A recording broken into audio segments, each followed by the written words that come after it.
Today, the president announced that a second strike against Venezuela has been officially canceled less than 1 week after U.S. forces captured Nicolas Maduro. Hours later, he hosted America's oil titans and repeated his claim that they will invest $100 billion in Venezuela's energy infrastructure. Watch this. We're going to be working with Venezuela. We're going to be making the decision as to which oil companies are going to go in, that we're going to allow to go in. Going to cut a deal with the companies. You have total safety, total security. One of the reasons you couldn't go in is you had no guarantees, you had no security, but now you have total security. It's a whole different Venezuela. The nightcap is still here. David was just mentioning it before the break, right? So you have all of these oil executives at the White House today, sort of saying what they need to say in the room, but privately, and speaking to reporters. Nobody's speaking against the president, but the math doesn't yet. It's as though President Trump's idea of the oil industry and how it works doesn't necessarily align with the reality. Even this $100 billion, it would take them a decade to rebuild this infrastructure, right? This is a politically unstable place that has been politically unstable for a very long time, and Donald Trump will not be in office 4 years from now. Yeah, it's a particular texture of motive, right? Because it's one thing to be motivated, as we said before, by a morality that is self-interest. It's another thing for that self-interest to actually make sense, like logically, as a profit incentive, right? As a growth premise, because, and this will shock you, Steph, I am not the world's foremost expert on oil. You don't have to be. But you did go to Harvard. But I did. I did go to school with a lot of people who do love crude. There you go. But in this case, what's also fascinating is that when he makes decisions, of course, there's a texture of people who do have actual ideology. And so Stephen Miller, Marco Rubio in this case, I think their motives are not quite the same as Donald Trump's. And so when Trump gets to say, I'm going to do the thing that I've heard presidents before get to do, which is proclaim American exceptionalism and just the power of getting to take what I am told in television and movies is valuable, and then be supported by people whose motive is not quite that, but is something more along the lines of reorganizing a global order in Latin America, you get something that is not just one motive, but it is a bunch of ones, and all of which don't actually resemble the motives of his voters, which is what's also very interesting. So let's just go to the voters for a second, because the president keeps saying that the result in this is we are going to get lower oil prices. Pretty cheap right now. Okay? They're pretty cheap right now. And let's say they go lower. And listen, everybody here has to drive a car, has to go places. You always hope we have cheap gas. Is that going to be enough for the American voter to say, yes, we're potentially getting into, I'm not saying a forever war, but a long-standing occupancy in another country with troops there? I think it's very hard for a lot of Americans to understand why this adventurism is happening, and oil is a part of that. I was talking to one of my colleagues who said the amount of oil that he has secured, that he's bringing to the States and really trumpeted today, would account for 12 hours of the world's oil demand. So he's making it out to be this giant thing that the U.S. has been gifted, essentially, from Venezuela.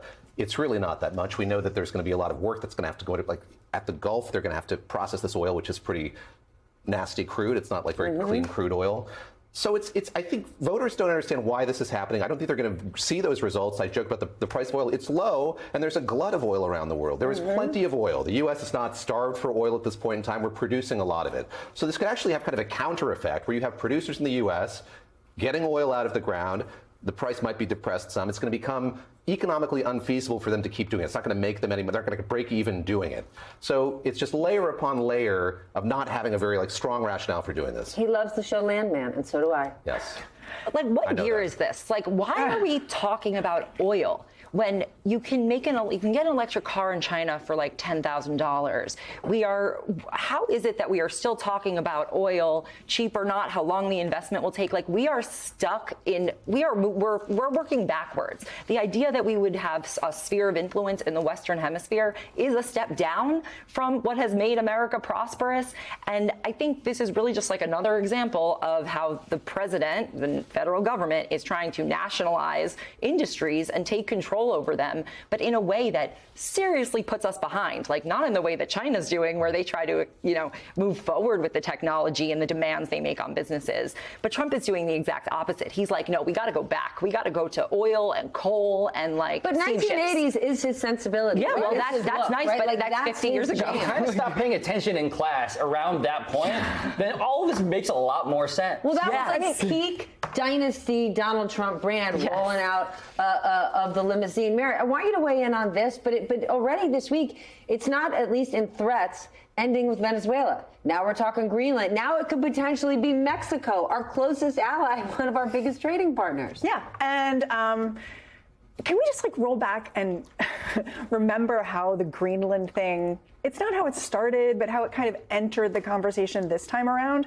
which is Katie Miller, Stephen Miller's wife, tweeting out a map of Greenland with an American flag on it and being like, stay tuned, essentially. Like, what is that? Like, what is going on? And I really do want to emphasize something you just said, which is this needs to be understood as a step backwards for the United States, where the United States has had global impact for many, many years. And now we're saying we're interested in the Western Hemisphere. That's smaller. That's it's not actually the direction you want to be going. There's also an astonishing moment, again, from that New York Times interview. I think David Sanger asked the question, which is, you have this deal with Greenland. You could put military bases there. You can do what you can have whatever. all you have to But he said, I'm going to paraphrase here, he please. goes, I like the psychology of ownership.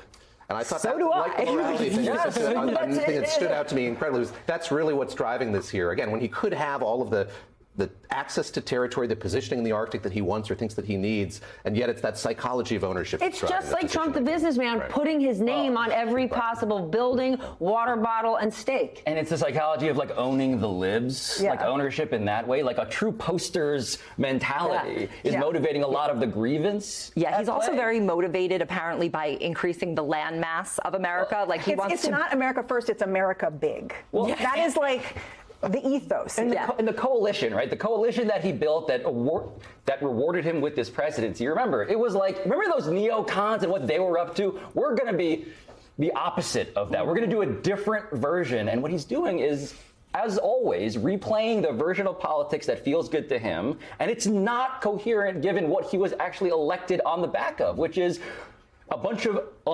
even anti-apolitical people saying, we didn't like how the establishment used to do things, and he's cosplaying establishment, institutional, incumbent presidency. So how is all of this going to play with his base, where Donald Trump running for office in 2015 was rooted in populism and saying America first is America alone, I don't want to be any of these other places? I think the whole thing of will he run for a third term is a relevant consideration here. I think that he is behaving on some level like somebody who was unconcerned about that. When I think about what it's like to be an American in any of these cities, I think about how obvious it is that the politics of this are horrific. And I also have to imagine that that is not the thing that the people who are in power right now are really that concerned about. J.D. Vance, maybe, but J.D. Vance is also the sunk cost of J.D. Vance already being this deep in, rhetorically, as an optics, as a branding concern, as a marketing thing. He has no other moves to make. So I don't think people are necessarily trying to figure out, oh no, we got to do a pivot here.